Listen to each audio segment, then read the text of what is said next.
The elected president of the USA, Donald Trump, has made his choice for a representative to resolve the situation regarding the Russia-Ukraine war. This person is 80-year-old General Keith Kellogg, an experienced military officer who worked in the U.S. National Security Council during Donald Trump's first presidency.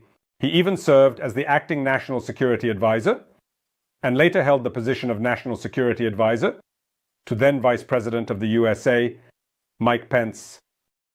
Kellogg served during the Vietnam War and closely collaborated with Donald Trump in the National Security Council, always defending the American president, who is expected to return to the White House in January 2025.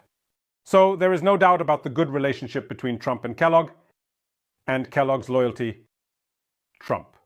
As well as that, Kellogg will have the opportunity to convey his position to Donald Trump regarding the circumstances of resolving the situation with the war. However, the most important fact is that Kellogg, along with Frederick Fleitz, also a former employee of the National Security Council of the United States, is the author of the Conflict Resolution Plan, which is often referred to as the Trump Plan. However, in principle, it would be inappropriate to characterize the plan of Kellogg and Fleitz in this way because many different plans were offered to the U.S. presidential candidate Donald Trump that he could consider. And it was clear that with the appointment of a special representative, it would become evident which version of ending the war Donald Trump would consider his own. Therefore, it is worth reminding that General Kellogg is an advocate of freezing the conflict, which he has publicly stated, emphasizing that this war, which has already taken the lives of an entire generation of young people, needs to be stopped. Freezing the conflict means freezing along the line of confrontation between the Russian and Ukrainian armies at moments of ceasefire.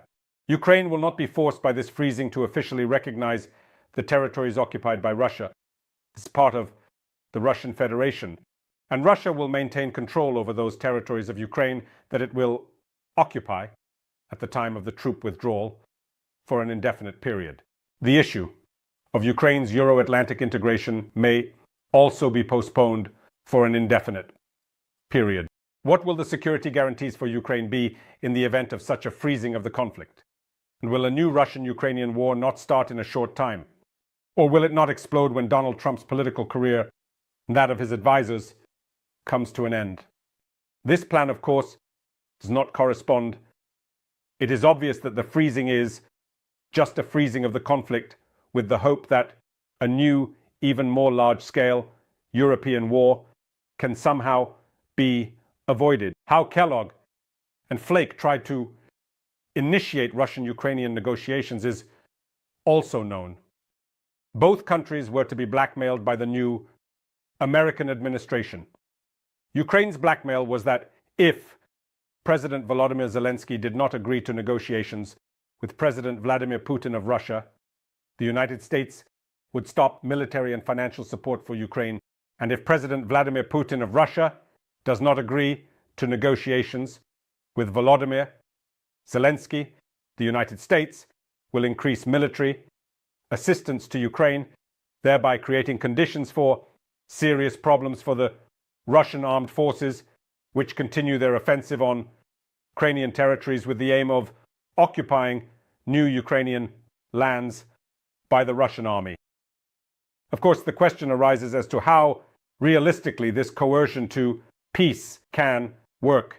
It is obvious that President Volodymyr Zelensky can be convinced to start negotiations with the Russian Federation because the Ukrainian president needs American weapons to continue arriving for the defense forces of Ukraine.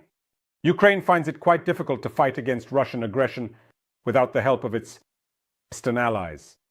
It will be very difficult for Europeans to replace Ukraine's arsenals without the weapons that are in the possession of the American military.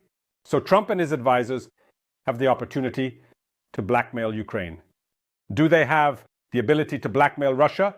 In this, as we understand, there are huge doubts. And the Kellogg plan does not answer the most important question: what will happen if Russian President Vladimir Putin ignores President Trump's call for negotiations with Ukraine and continues the war. What will happen if the president of Russia does not pay attention to the fact that the Ukrainian army will receive new, more modern weapons from the American side, but will only escalate the situation not only in Ukraine, but also in other regions of the world? Will the Trump administration be ready for a major escalation with the Russian Federation in a situation where President Vladimir Putin does not pay attention to the peacekeeping efforts of the new American president? The Kellogg plan, which Donald Trump will obviously support, does not provide a realistic answer to this question, because it is a faster political utopia than a real plan to end the Russian-Ukrainian war, which does not reflect the real desires of Russian President Vladimir Putin. As can be understood from this plan, Kellogg and Fitz truly believe that the Russian leader is concerned about Ukraine's Euro-Atlantic integration as a threat to his state. Although, to anyone who understands politics, it is obvious that Putin does not care about Ukraine's NATO membership.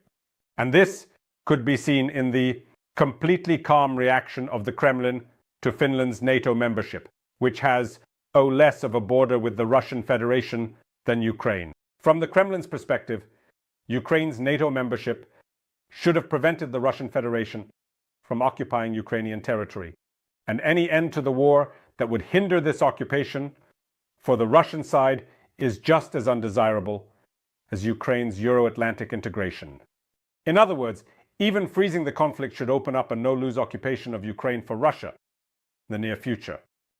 72-year-old Vladimir Putin does not have many years to wait for his empire to be integrated within the borders of the Soviet Union of 1991. But in any case, it is important that the new representative of Donald Trump understands that if the Russians push the White House too far and do not hide their contempt for Donald Trump's proposal, the response should not be a withdrawal of further support for Ukraine, but an increase in that support.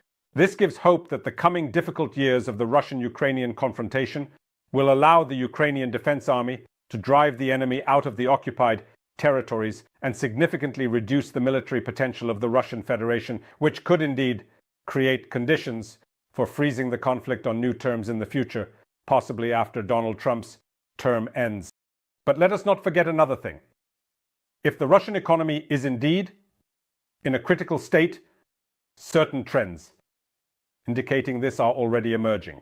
Vladimir Putin will primarily take advantage of General Kellogg's proposal and freeze the Russia-Ukraine conflict precisely along the lines of military engagement in order to prepare for a new war soon.